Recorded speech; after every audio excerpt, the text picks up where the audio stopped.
So how do you go about using the pain-pleasure matrix? Let's say that your organization is planning to move to hybrid working as part of a restructure. It's best to start by considering the pain-pleasure matrix on your own to organize your thinking and to ensure that you have a well-rounded view of the change. First, think about it from your own perspective. What will be your personal pain points and pleasure points from not making the change and from making the change? Then, consider the change from the perspective of others and the organization. Engage in conversations with key individuals about the change. Ask them about the pleasure and pain associated with keeping the status quo and the pros and cons of making the change. Finally, engage with teams to ask them the same questions. This will help them to understand that not to change will, in the long run, be more painful than to engage in the change. A good place to start when completing the matrix with others is the bottom right box.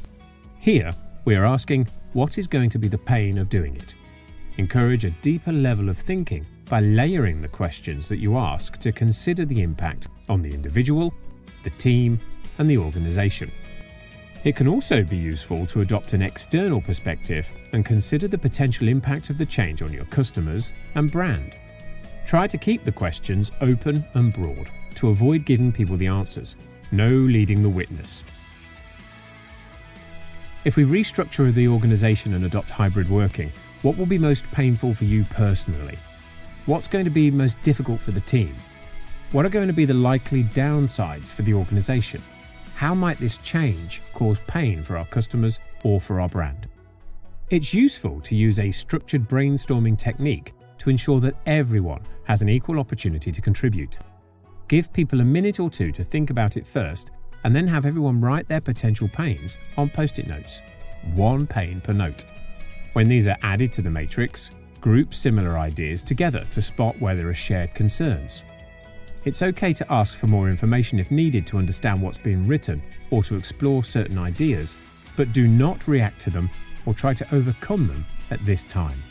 The focus is on identifying and sharing where pain is likely to be experienced by making the change. We want to listen and seek to understand.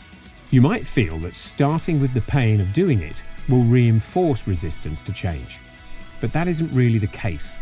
Those feelings are still there if you talk about them or not. By tackling them first, people will likely feel better for voicing their concerns and will feel heard. That will in turn increase the likelihood of engagement. This will also bring potential barriers to change and sources of resistance out into the open. Being visible will make them easier to manage and overcome. Silence prevents you from understanding the issues and responding accordingly. Another reason that organizational change fails is that people are too comfortable with the current status quo. There is value in dealing with the difficult question of the value of not changing. So now we turn our attention to the upper left box and the pleasure attached to staying the same. We want to explore the positives of not making the change. If we decided not to make the change, what would be the biggest upside for you personally? What's going to be the most beneficial for the team? What are going to be the likely upsides for the organization? How might not making this change benefit our customers or our brand? Again, give people time to think about it first and then write their ideas on post-it notes. As they're collected in, group similar ideas together. Don't react to or comment on what is shared. Remember, we just want to listen and seek to understand. Staying with that positive mindset, turn attention to the lower left-hand box. Use the same approach to explore the pleasure associated with making the change. If we restructure and adopt hybrid working, what's going to be the greatest pleasure for you personally? What are the likely benefits of this change going to be for the team? What will be the biggest upsides for the organization? How might this change be of benefit for our customers or our brand? Finally, encourage the team to consider the pains of not engaging in this change. Let's say we don't make the change. What's going to be the biggest downsides for you personally? What will be the biggest pain points for the team? What will be the biggest problems for the organization if nothing changes? How might not making this change be bad for our customers or for our brand? Now look at the finished pain-pleasure matrix. It can be helpful to encourage further thinking by asking, are the benefits of this change likely to be realized quickly, or will they happen in the future? Will your own frustrations and challenges with the current state be likely to get worse over time if we do nothing? Are these pains associated with making the change likely to be long-term, or will they quickly disappear? What is likely to be the long-term impact on the organisation if we choose not to make this change? What about if we do? Discussing the potential benefits and challenges associated with the change in this way enables team members to better understand why the change is needed. Usually, the pain and pleasure of making the change will outweigh those of not making the change, and the decision makes itself. If not, you might need to reconsider your case for change. And that's why it's best to start by completing the pain-pleasure matrix on your own first. When completing it alone, a great place to start is the top left box.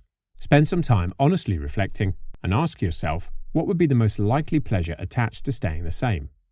If nothing changed, what would be the upsides for you? Starting here will allow you to identify your own potential mental barriers that could get in the way of making the change. These may also be the mindset of where others are currently, and that should be acknowledged. Working clockwise, complete all 4 boxes from your own perspective. Then try to consider them from the viewpoint of the organisation, your teams, and key individuals. It is okay when reflecting yourself to use specific thinking prompts. You might ask yourself, is the team too comfortable the way things are? What will happen to my job if we don't make the change? Will the organisation suffer in the long run if nothing changes? Will the change mean more work for me, for the team?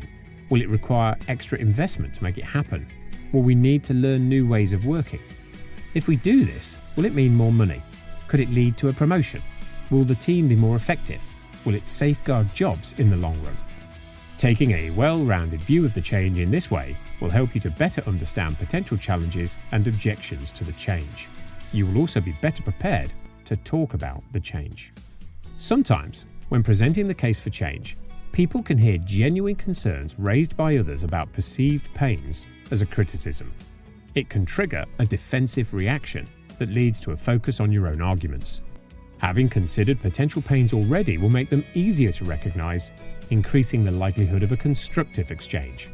And of course, the most effective way to gain buy-in from the team is to look at the pain-pleasure matrix together.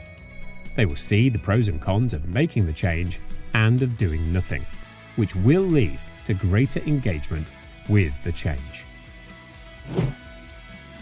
Thanks for watching. If you want to see more videos like this one, hit like and let us know in the comments what sort of topics you'd find most useful. Then subscribe and get alerted for future video posts.